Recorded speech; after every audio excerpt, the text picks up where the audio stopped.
तुला राशि वाले मेरे मित्रों, आप सभी का बहुत बहुत स्वागत है तुला राशि भिंड यूट्यूब चैनल में। बंधुओं, इस सितंबर के महीने में पूरी दुनिया आपके कदमों में झुक जाएगी। आपकी सारी दुख तकलीफें, नकारात्मकताएं दूर हो जाएंगी, साथ ही साथ आपकी हर मनोकामना पूरी होगी। फिर चाहे आपको कर्जे से मुक्ति चाहिए हो, बड़ा घर, गाड़ी, मकान या किसी का सच्चा प्यार, सब कुछ आपकी झोली में आ गिरेगा। कहने का मतलब यह है कि आपकी किस्मत चाहे कितनी ही फूटी क्यों न हो, यह एक चीज आपकी किस्मत को हीरे की तरह चमका देगी। जी हाँ बंधुओं, इस एक चीज के बारे में हमारे पुराणों में भी बहुत गहराई से और विस्तार से वर्णन मिलता है, और यह माता भद्रकाली और माँ बगलामुखी का एक बेहद ही शक्तिशाली आंशिक स्वरूप है। अगर आप इसे हर वक्त अपने पास रखेंगे तो निश्चित तौर पर बड़ी से बड़ी और कठिन से कठिन मनोकामना भी आपकी चुटकियों में पूरी हो जाएगी।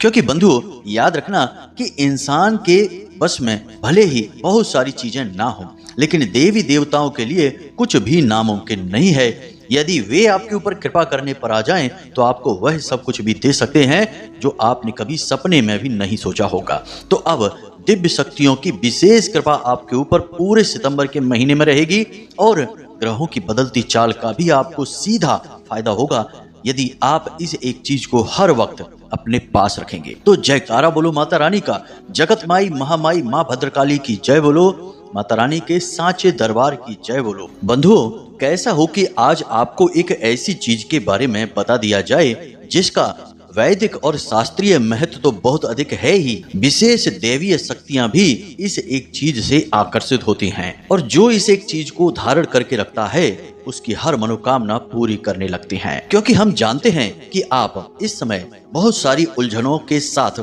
चल रहे हैं। आपके दिमाग में कई सारी बातें घूमती रहती हैं। एक तरफ तो परेशानियां हैं जो आपका पीछा नहीं छोड़ रही हैं।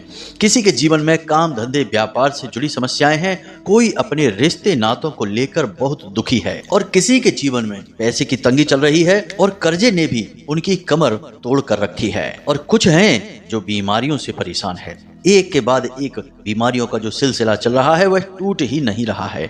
तो कुल मिलाकर देखा जाए तो आपकी राशि के जातकों के अभी दिन अच्छे नहीं चल रहे हैं। हालांकि आप अपने प्रयासों में कोई कसर नहीं छोड़ रहे हैं, आप पूरा जोर लगा रहे हैं। जहां से जो भी आप कर सकते हैं, चाहे वह किसी भी प्रकार की मेहनत हो, किसी से भी मिलकर अपनी समस्या का समाधान निकालने की कोशिश हो, कोई दैवीय उपाय हो, सब कुछ आप कर रहे हैं। लेकिन इस समय में कुछ भी आपका अच्छा नहीं हो रहा है, कोई भी शक्ति आपका साथ नहीं दे पा रही है। और इसी के साथ साथ बंधु, एक विशेष प्रकार की समस्या और है जो आप में से बहुत सारे लोगों के साथ हम देख रहे हैं कि चल रही है, और वह समस्या है नकारात्मक ऊर्जाओं की। यानी कि भूत प्रेत पिशाच निशाचर और कई प्रकार की तांत्रिक विद्याएं तो पीछा कर ही रही हैं। किसी किसी को हर बार लगने वाली नजर और काली दृष्टि ने भी परेशान कर रखा है। आप लोग एक हाथ अपने जीवन में कुछ जोड़ने की कोशिश करते हैं तो 10 हाथ वह टूट जाता है। जी हाँ बंधुओं, तो अब आपको एक ऐसी चीज की आवश्यकता है, या यूं कहें कि एक ऐसी शक्तिशाली क्रिया की आवश्यकता है जिससे आपकी हर एक समस्या का समाधान एक बार में ही हो जाए। अब यह कैसे हो सकता है? आपके मन में यह तो प्रश्न उठ रहा होगा कि भला इस एक चीज में इतनी शक्ति कैसे हो सकती है कि यह आपकी हर समस्या का समाधान तो करेगा ही, आपकी मनोकामनाएं भी पूरी करवा देगा। तो बंधुओं, हम आपको बता दें कि जीवन में चाहे परेशानियां कैसी भी हों, उनके रूप रंग भले ही अलग अलग हों, लेकिन उन परेशानियों के पैदा होने का कारण केवल एक ही होता है, और वह है नकारात्मक ऊर्जा। अब नकारात्मक ऊर्जा यानी कि नीच, दुष्ट और पिशाची ऊर्जाएं यदि आपके आसपास घूम रही हैं, तो वे आपको किसी न किसी रूप में परेशान हर वक्त करती ही रहेंगी। अब जो भी आपकी कमजोरी होगी उसी पर वे हावी हो जाएंगी। यदि किसी के घर में किसी का स्वास्थ्य थोड़ा कमजोर है तो वह लगातार बीमार रहने लगेगा। किसी का यदि काम धंधे व्यापार में थोड़ी सी हालत खराब है तो वह और बुरी हालत में पहुंच जाएगा। मतलब कहने का यह है कि इन परेशानियों को देखने में ऐसा लगता है कि ये अलग अलग तरह की परेशानियां हैं, अलग अलग कारणों से पैदा हो रही हैं, लेकिन मूल में जाएंगे तो कारण एक ही है। तो जब हर एक समस्या का कारण एक हो सकता है, तो इन सब की समस्याओं को दूर करने के लिए क्रिया उपाय भी एक हो सकती है। अब वह क्रिया या उपाय एक कैसे होगा, इसे भी आप समझ लीजिए। वरना आप कहेंगे कि गुरुजी आधी अधूरी बात समझाते हैं। तो ध्यान से सुनिए। नकारात्मक ऊर्जा की काट है सकारात्मक ऊर्जा। तो सबसे पहला कार्य यह है कि इस नकारात्मक ऊर्जा को अपने से दूर हटाया जाए।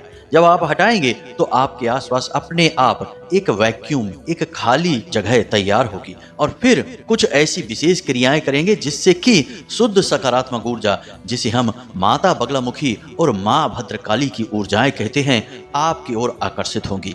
याद रखना कि इस ब्रह्मांड की चाहे कितनी ही बड़ी से बड़ी नकारात्मक ऊर्जा क्यों ना हो, माता भद्रकाली और माँ बगलामुखी के सामने टिक ही नहीं सकती हैं। सबसे बड़ी काट है ये। माता शक्ति की शुद्ध स्वरूप है और उन्हीं की 10 विद्याओं में शामिल है। तो अब आप खुद ही समझ सकते हैं कि जो माता शक्ति का स्वरूप होगा उसके सामने भला नकारात्मक ऊर्जाएं कैसे टिक सकती हैं।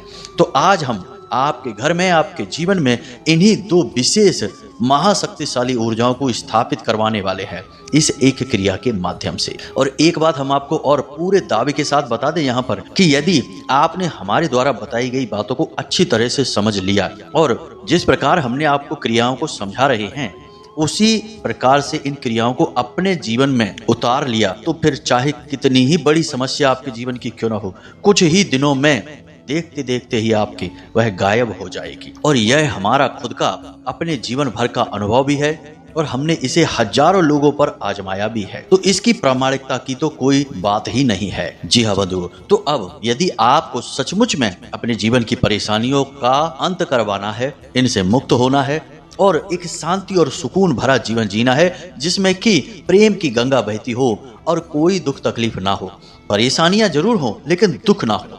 बंधु, परेशान होने में और दुखी होने में बहुत अंतर होता है। परेशान तो छुटपुट समस्याओं से लोग होते ही रहते हैं। परेशानियों से छुटकारा तो जीवन भर नहीं मिल सकता, कोई दिलवा ही नहीं सकता है। भगवान भी इस संसार में आए तो परेशान हुए, लेकिन जो दुख होते हैं वे इंसान को अंदर से तोड़ देते हैं और जरूरत है तो इन्हीं दुखों से मुक्ति प्राप्त करने की। तो आज के इस कार्यक्रम को देखने वाले को निश्चित तौर पर अपने दुखों से मुक्ति प्राप्त होगी और हर एक सुख उसे प्राप्त होगा ही होगा। हम इस बात की गारंटी देते हैं। जी हाँ बंधुओं, तो अब आपको करना यह है कि इस कार्यक्रम को अंत तक देखना है और जो बातें हम आपको बताने वाले हैं उन्हें पूरी गंभीरता के साथ मेहनत करके अपने जीवन में उतारना है, तभी कुछ होगा।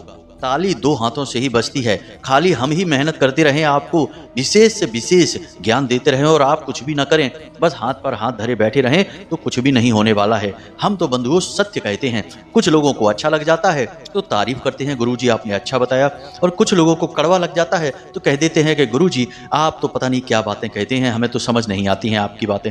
कोई बात नहीं है, यदि आपको हमारी बातें समझ नहीं आती हैं या आपको सच्चा और शुद्ध सकारात्मक पवित्र ज्ञान नहीं लेना है तो आप इसी समय इस कार्यक्रम को छोड़कर जा सकते हैं। हमें कोई दुख नहीं होगा। हम तो वैसे भी माता रानी की सेवा कर रहे हैं, उन्हीं की शरण में हैं और हम जानते हैं कि जिसको सचमुच में माता रानी की शक्ति पर विश्वास होगा, अपने धर्म, अपनी आस्था पर, अपने भगवान पर भरोसा होगा, अपने हृदय में छुपी हुई अच्छाई पर भरोसा होगा, वह तो टिकेगा। बाकी आप कहीं और जाइए, कोई और टाइम पास का तरीका ढूंढ लीजिए, कोई समस्या नहीं है। तो उम्मीद करते हैं कि आप हमारी भावनाओं को समझ रहे होंगे।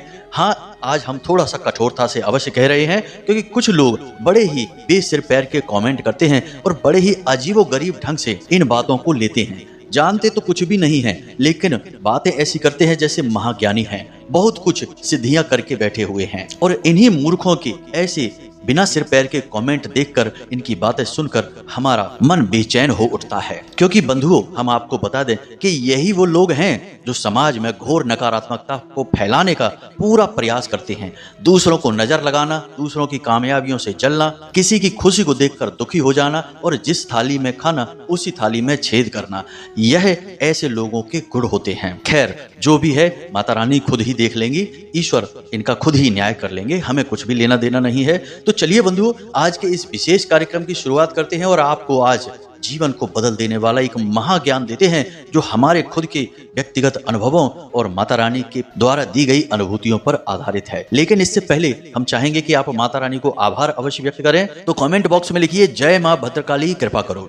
एक बार नहीं 3 बार लिखना, माता रानी आपके ऊपर पूरी कृपा करेंगी, हमें पूरा विश्वास है। साथ ही साथ बंधुओं, यदि आप इस चैनल कार्यक्रम पर पहली बार आए हैं तो इसे सब्सक्राइब अवश्य कर लें। बगल में एक सब्सक्राइब का बटन है, उसे दबा दें। ऐसा करके आप हमारे और माता रानी के दिव्य परिवार के सदस्य बन जाएंगे, सीधे धाम से जुड़ जाएंगे फिर माता रानी खुद ही देख लेंगी आपके जीवन की जो भी समस्याएं होंगी, क्योंकि परिवार के सदस्यों का ख्याल तो माता रानी रखेंगी ही अवश्य ही। साथ ही साथ बंधुओं, हम आपको एक और विशेष सूचना दे दें कि अब माता रानी के आदेश से सर्व मनोकामना पूर्ति हवन फिर से प्रारंभ होने वाला है। तो माता रानी के आदेश के अनुसार इस हवन का शुभारंभ भाद्रपद की शुक्ल पक्ष की चतुर्थी को, यानी जिस दिन गणेश चतुर्थी भी है, यानी 7 सितंबर को यह सर्व मनोकामना पूर्ति हवन प्रारंभ होगा। इसके बाद प्रति शनिवार इस हवन का आयोजन किया जाएगा। पिछली बार जब यह हवन करवाया गया था, लगभग 3-4 महीनों के लिए यह कार्यक्रम चला था, जिसमें कि लाखों लोगों ने अपनी मनोकामनाएं पूर्ति करवाई थी और उसके बाद माता रानी का लाख लाख धन्यवाद भेजा भी था कमेंट करके। इस बार फिर से माता रानी ने आदेश किया है, तो अब यह कार्यक्रम पुनः प्रारंभ होने वाला है। जी हाँ बंधुओं, तो अब इस कार्यक्रम में आप कैसे हिस्सेदारी ले सकते हैं, इसके बारे में हम अपने आने वाले वीडियो कार्यक्रमों में बताएंगे विस्तार से सारी जानकारी। अभी तो हमने केवल आपको यह सूचना मात्र दी है। तो अब आप तैयारी करके रखिए। इस सर्व मनोकामना पूर्ति हवन में आपको भाग लेना है और सीधे माता रानी के धाम से, माता रानी की कृपा से जुड़ जाना है और जीवन भर के लिए कष्ट परेशानियों से मुक्ति प्राप्त करते हुए एक स्वर्गमय जीवन का आनंद लीजिए। तो चलिए अब अपने मूल विषय पर वापस आते हैं और आपको उस एक चीज के बारे में बताते हैं जो आपकी हर एक समस्या का समाधान है। माता रानी की दिव्य कृपा सीधे आपके साथ हर वक्त 24 घंटे चलेगी और आपकी रक्षा करेगी। तो बंधुओं, अब ध्यान से सुनिए। आपका जो घर है वह असल में कई दिव्य शक्तियों का, कई नकारात्मक ऊर्जाओं का भी घर है। अब आपके घर में जितने लोग रहते हैं, उन लोगों के अलावा भी बहुत सारी नकारात्मक ऊर्जाएं और सकारात्मक ऊर्जाएं आपके घर में वास करती हैं। अब शास्त्रों की माने तो किसी भी इंसान के घर में 45 देवी देवताओं का तो मूल रूप से वास होता ही है। फिर उसके बाद उनके आराध्य देव हो जाते हैं और उनके कुल खानदान में पूजे जाने वाले कई अन्य प्रकार के देवी देवता होते हैं, क्योंकि कुल खानदान बहुत बड़ा होता है और कई लोग ऐसे होते हैं जो विभिन्न दिव्य शक्तियों की पूजा आराधना करते हैं। तो यह रक्षा कवच आपके ऊपर भी आता ही है। कहने का मतलब यह है कि कई दिव्य शक्तियां और नकारात्मक ऊर्जाएं आपके घर में वास करती हैं, लेकिन इन सब के बीच जो सबसे बड़ी एक शक्ति होती है जो आपके घर पर पूरी तरह से कब्जा करके बैठी रहती है, अब वह शक्ति नकारात्मक है या सकारात्मक है, यह जानना बहुत अधिक आवश्यक है। कुछ लोग कहते हैं कि गुरुजी, हम बहुत मेहनत कर रहे हैं, घर में 2-3 लोग हैं और सभी पैसा कमा रहे हैं, लेकिन पता नहीं क्या ऐसा अजीबोगरीब चल रहा है कि ना तो कोई पवित्र कार्य घर में हो पा रहा है, यानी छोटी से छोटी पूजा पाठ भी घर में नहीं हो पाती है। दूसरा कि पैसा जैसे भी आता है वैसे ही चला जाता है, यानी कि बिल्कुल भी एक पैसा भी घर में रुक नहीं पाता। जरूरी खर्चे ज्यों के त्यों बने रहते हैं और अनाप शनाप उल जलूल जगहों पर पैसा खर्चा हो जाता है। और साथ ही साथ घर में बीमारियां और तमाम तरीके की परेशानियां, कर्जा वगैरह भी है। तो आखिर ऐसा क्यों है? किस कर्म की हमें सजा मिल रही है? क्यों हम इतने परेशान चल रहे हैं? और घर में बात बात में जरा जरा सी बातों पर झगड़े होते रहते हैं। सो अलग। अब यह समस्या देखने में एक लग रही है, लेकिन कई तरह से इंसान को प्रताड़ित करती है, पीड़ित करती है। तो अब यहाँ पर यह है कि निश्चित तौर पर यदि गहराई से आकलन किया जाए तो उस इंसान के घर में एक नकारात्मक ऊर्जा है जिसने पूरी तरह से घर को कब्जे में ले रखा है और वह कुछ भी शुभ उस इंसान के जीवन में होने नहीं दे रही है। अब ऐसा नहीं है कि भगवान की ऊर्जाएं ही सबसे शक्तिशाली होती हैं, भूत प्रेत पिशाचों की ऊर्जाएं भी बहुत शक्तिशाली होती हैं और ये भगवान की कृपा और ऊर्जा को भी रोकने की क्षमता रखती हैं। अब सुनने में शायद यह आपको अजीब लग रहा होगा कि ऐसा कैसे हो सकता है, लेकिन भगवान की ऊर्जा वैसे तो बहुत शक्तिशाली है, लेकिन किसी स्थान विशेष पर रहेगी या नहीं रहेगी यह इस बात पर निर्भर करता है कि उस स्थान विशेष पर किस प्रकार की ऊर्जा वास कर रही है। अब आप इसे एक छोटे से उदाहरण से समझ सकती हैं कि नदी में कितना पानी होता है, नदी का कितना बड़ा प्रवाह होता है, लेकिन यदि नदी पर एक बांध लगा दिया जाए और फिर नदी के उस बांध में से कितना पानी बाहर निकालना है यह इस बांध पर निर्भर करता है। वैसे देखने में तो यह लगता है कि नदी कितनी शक्तिशाली है, इसे रोकना लगभग नामुमकिन है, लेकिन बांध लगाकर इसकी ऊर्जा को भी रोक दिया जाता है और फिर एक नियंत्रित गति से पानी को बाहर निकाला जाता है। ठीक इसी प्रकार भगवान की शुद्ध सकारात्मक ऊर्जा है, यह महाशक्तिशाली है, लेकिन कहीं ना कहीं से कोई बंधन हो जाता है, कोई बांध लग जाता है जिसकी वजह से नकारात्मक ऊर्जाएं हावी हो जाती हैं और भगवान की ऊर्जाएं रुक जाती हैं, अपना कार्य नहीं कर पाती हैं। तो उम्मीद कर रहे हैं कि आप इस बात को समझ रहे होंगे कि हम आपसे क्या कहना चाहते हैं। अब कुछ लोग ऐसे हैं जिन्हें यह लगता है कि गुरुजी हर वक्त ऊर्जाओं की बात करते हैं कि सकारात्मक ऊर्जा, नकारात्मक ऊर्जा, हमें तो कुछ समझ में नहीं आता है, हम क्या करें, कैसे करें, यह कैसे पता चले। तो अब ऊर्जाओं के बारे में हम आपको थोड़ा सा ज्ञान बढ़ा देते हैं। सारा खेल इस संसार में ऊर्जाओं का ही है। जैसे कि आपका एक मोबाइल फोन है, आपके पास रखा है, अब वह देखने में निर्जीव लग रहा है, लेकिन जैसे ही कोई आपको फोन लगाएगा वह तुरंत अचानक बज उठेगा। क्यों बजेगा? क्योंकि वह मोबाइल एक विशेष प्रकार की ऊर्जा से प्रभावित होगा और तुरंत जीवंत हो उठेगा। अब वह ऊर्जा आपको तो नहीं दिखाई दे रही, लेकिन वह मोबाइल को पूरी तरह से प्रभावित कर रही है। आप मोबाइल में कोई वीडियो देख रहे हैं तो कोई तार तो जुड़ा नहीं है, तो ऊर्जा के माध्यम से ही तो आ रहा है।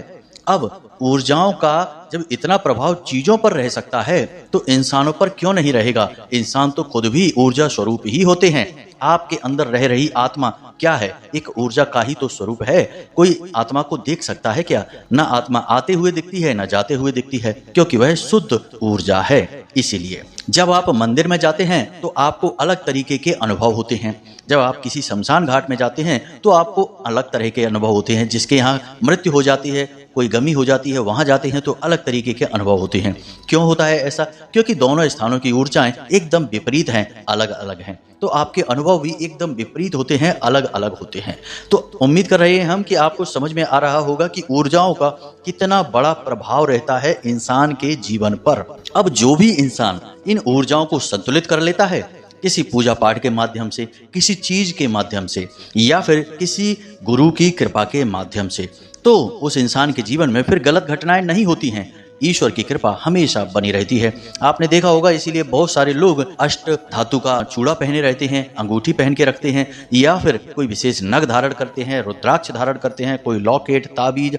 यह सब चीजें क्या हैं? यह सब ऊर्जाओं का संतुलन बनाने के लिए ही तो हैं। तो अब यहाँ तक आपको समझ में आ गया है कि सारा खेल ऊर्जाओं का है और इन ऊर्जाओं को ही आपको संतुलित करना है। अब एक बात और हम आपको बता दें कि हमारा हिंदू धर्म, सनातनी परंपरा बहुत उन्नत है। असल में हमारे जो ऋषि मुनि हुआ करते थे वे वैज्ञानिक से कम नहीं थे। उन्होंने ऊर्जाओं को बहुत अच्छी तरीके से समझा था, इसीलिए उन्होंने ऊर्जाओं को अलग अलग नाम दे दिए। कोई भोले बाबा की ऊर्जा है, कोई हनुमान जी की ऊर्जा है, और किसी ऊर्जा को नाम शक्ति का दे दिया, किसी को माता काली और किसी को माँ बगलामुखी। अब इससे सुविधा यह हो जाती है कि जिस इंसान के जीवन में जिस प्रकार की तकलीफें हैं वह उस विशेष प्रकार की ऊर्जा की साधना करता है, उससे जुड़ी चीजों को धारण करता है और उसको उसी समस्या से मुक्ति प्राप्त हो जाती है। यह बहुत जरूरी है जानना। जो इन बारीकियों को समझते हैं वे ही जीवन में मन चाही सफलता हासिल करते हैं, और जो मूर्खता दिखाते हैं और अंधी दौड़ में लगे रहते हैं, कहते हैं हम इन सब बातों को नहीं मानते, हम तो केवल भगवान को मानते हैं और उन्हीं को पूजते हैं। तो आप ऐसे पूजते रहिए, कुछ नहीं होता है। मंदिरों में हजारों लोग आते हैं, लाखों लोग आते हैं, सबकी मनोकामनाएं पूरी नहीं होती हैं। पूरी केवल उनकी होती हैं जिनके तरीके बिल्कुल सही हैं। इसीलिए आपने ऐसे बहुत सारे लोग संसार में देखे हैं जो कि अपनी तकलीफ बताते हैं, कहते हैं हम तो जीवन भर हो गया भोले बाबा को जल समर्पित कर रहे हैं, हनुमान जी में आस्था रखते हैं, हनुमान जी की पूजा करते हैं, लेकिन हमें तो कोई फल प्राप्त नहीं हुआ, दुख ही दुख मिल रहे हैं। अब जीवन में बांध लगा है, ऊर्जाएं, सकारात्मक ऊर्जाएं आपके जीवन को प्रभावित नहीं कर पा रही हैं और नकारात्मक ऊर्जा से जीवन चल रहा है, तो दुख तो रहेंगे ही। भगवान इसमें क्या कर लेंगे? आपने तो काम किया ही नहीं कुछ। यहाँ से आपको सारी बातें समझ में आ रही हैं। अब एक छोटा सा उदाहरण से और समझिए। आपको मेहनत करनी पड़ेगी, आपको काम करना पड़ेगा, तभी भगवान आपकी सहायता के लिए आएंगे। यानी कि कोई भी दैवी शक्ति आपकी सहायता के लिए आएगी, आपको उसे बुलाना पड़ेगा, आपको उस तक जाना पड़ेगा। सुदामा भगवान श्री कृष्ण के बहुत अच्छे मित्र थे और खूब जानते थे भगवान श्री कृष्ण के सुदामा जी अपनी जीवन को तकलीफ में बिता रहे हैं, लेकिन कुछ भी नहीं कर सकते थे। लेकिन जैसे ही सुदामा जी भगवान श्री कृष्ण के पास पहुंचे, उन्होंने अपनी कृपा का भंडार खोल दिया और उन्हें राजाओं जैसा जीवन दे दिया, केवल 3 मुट्ठी चावल के बदले में। ऐसा क्यों हुआ? क्योंकि सुदामा जी ने प्रयास किया। यह कहानी हमें दिखा रही है कि मानव को पहले प्रयास करना पड़ेगा, तब भगवान आगे बढ़ेंगे। अब यहाँ तक सारी बातें आपको समझ में आ गई हैं। अब बात करते हैं आपके मूल विषय की। हम यहाँ पर बात कर रहे हैं माता बगलामुखी की। माँ बगलामुखी एक ऐसी दिव्य शक्ति है जो माता शक्ति का शुद्ध स्वरूप है और उनकी 10 महाविद्याओं में से 8वीं महाविद्या है। माता बगलामुखी का विशेष तौर पर पूजन इसीलिए किया जाता है कि जब लोगों को तकलीफों से मुक्ति चाहिए, यानी कि एक के बाद एक परेशानियां जीवन में हैं, हर काम में रुकावट है, पैसे की आवक नहीं है, कर्जे से परेशान है, कोई भी तकलीफ है, सब तकलीफों का कारण नकारात्मक ऊर्जा है और इस नकारात्मक ऊर्जा की सबसे बड़ी काट है माता बगलामुखी। हमने अपने पिछले कार्यक्रम में भी माता बगलामुखी के बारे में आपको बताया है कि हर प्रकार के बंधन को काटने की शक्ति है माता बगलामुखी।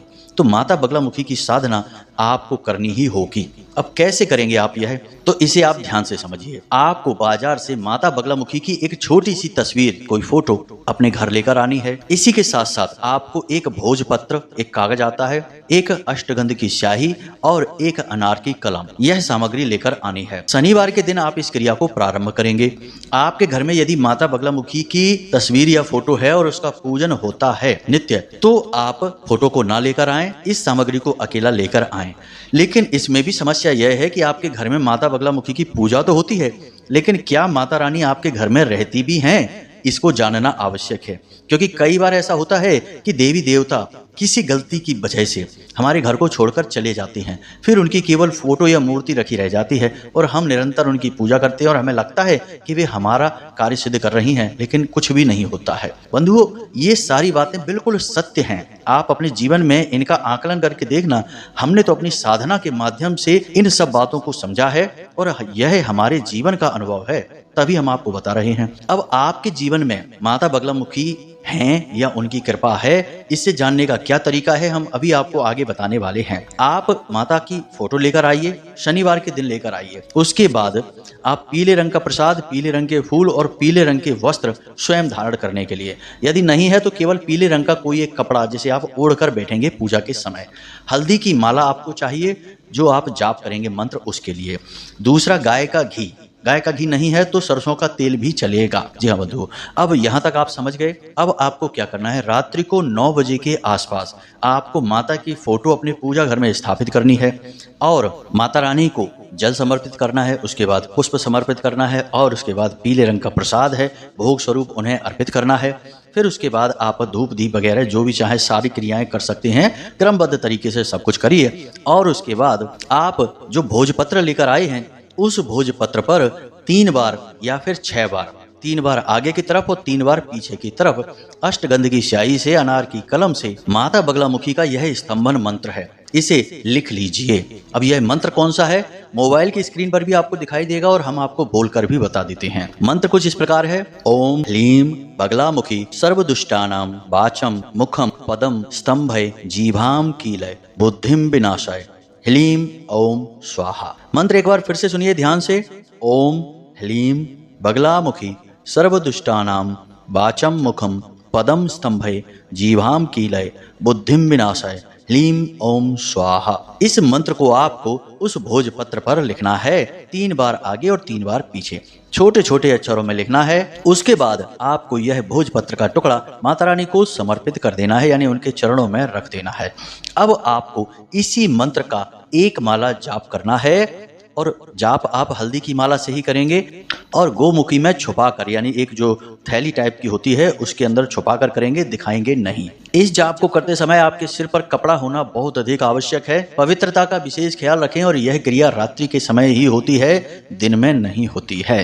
अब यह क्रिया आप 3 दिन तक लगातार करेंगे और 3 दिन तक लगातार यह भोजपत्र माता रानी के चरणों में रहेगा। इसके बाद आप 3 दिन के बाद रात्रि में जब आप सोने जाएं, उस समय इस भोजपत्र के टुकड़े को उठा लें। यह क्रिया आपकी लगातार 11 दिनों तक चलेगी। तो 3 दिन के बाद आप इस भोजपत्र को उठाएं और रात्रि को सोते समय इसे अपनी तकिए के नीचे रखकर सोएं और माता रानी से ऐसी प्रार्थना करें कि हे माता रानी, हम आपकी साधना कर रहे हैं और हम चाहते हैं कि आप हमारे जीवन में जितनी भी नकारात्मकता हैं उसे काट दें और अपने किसी न किसी आंशिक रूप में किसी भी प्रकार से हमें दर्शन दें या अपने आसपास होने का हमें एहसास कराएं स्वप्न के माध्यम से। इस तरीके की आप प्रार्थना करेंगे और इस भोजपत्र के टुकड़े को अपने सिरहाने रखकर सोएंगे। हो सकता है पहली रात्रि में कुछ भी ना हो, दूसरी रात्रि में कुछ ना हो, लेकिन आप प्रतिदिन यही करेंगे। सुबह जब आप सोकर जागेंगे तो स्नान आदि करने के बाद इस भोजपत्र के टुकड़े को पुनः माता रानी के चरणों में रख देंगे। रात्रि में आप माता रानी की पूजा पाठ करेंगे और उसके बाद इस भोजपत्र के टुकड़े को फिर से अपनी तकिए के नीचे रखेंगे। याद रखें कि पूजा करने के तुरंत बाद आपको सीधे जाकर कर सोना है, मोबाइल नहीं चलाना है, किसी से बात नहीं करनी है, कोई भी बिना मतलब के विचार अपने दिमाग में लेकर नहीं आने हैं। केवल माता रानी की तस्वीर को, उनके स्वरूप का ही ख्याल करते रहना है, उनके बारे में सोचते रहना है और रात्रि को सोते समय यही प्रार्थना फिर से करनी है और सो जाना है। 3 या 4 दिन के अंदर माता रानी आपको किसी न किसी रूप में जरूर एहसास कराएंगी। या तो स्वयं उनके दिव्य स्वरूप का दर्शन होगा या फिर आंशिक दर्शन हो सकता है किसी भी प्रकार से। मंदिर का आपको किसी प्रकार का दर्शन हो सकता है, मंदिर का शिखर आपको दिखेगा, प्रांगण आपको दिखेगा, कुछ न कुछ ऐसा लगेगा जिससे आपको पता चल जाएगा कि माता रानी की शक्ति अब आपके आसपास आ चुकी है। 11 दिन तक प्रतिदिन यह क्रिया आप करेंगे, बीच में बिल्कुल भी इस क्रिया को खंडित नहीं होने देना है। और दूसरी बात कि यह मंत्र सिद्ध मंत्र है, हमने बहुत मेहनत की है इस मंत्र के ऊपर, तो आप इस मंत्र का सम्मान करें। इसे यूं ही किसी को ना दें, किसी को इसके बारे में ना बताएं, इसकी गुप्त स्थिति को बनाकर रखें, प्रचार ना करें इस क्रिया के बारे में। और यदि आपसे यह साधना नहीं होती है तो कोई बात नहीं है, परंतु इस साधना को भूलकर भी खंडित ना होने दें।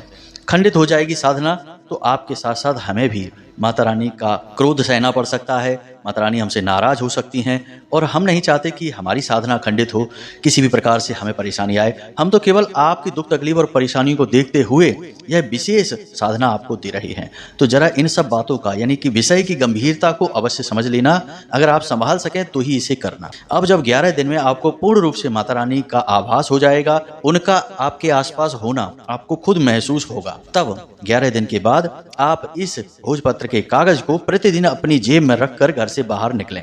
इसे यूं ही जेब में न रखें, कोई पीले रंग का एक और कागज लें और उस कागज में इसे फोल्ड करके रखें और उसके बाद इसे अपनी जेब में रखें और जब वापस आए तो फिर से माता रानी के चरणों में रख दें।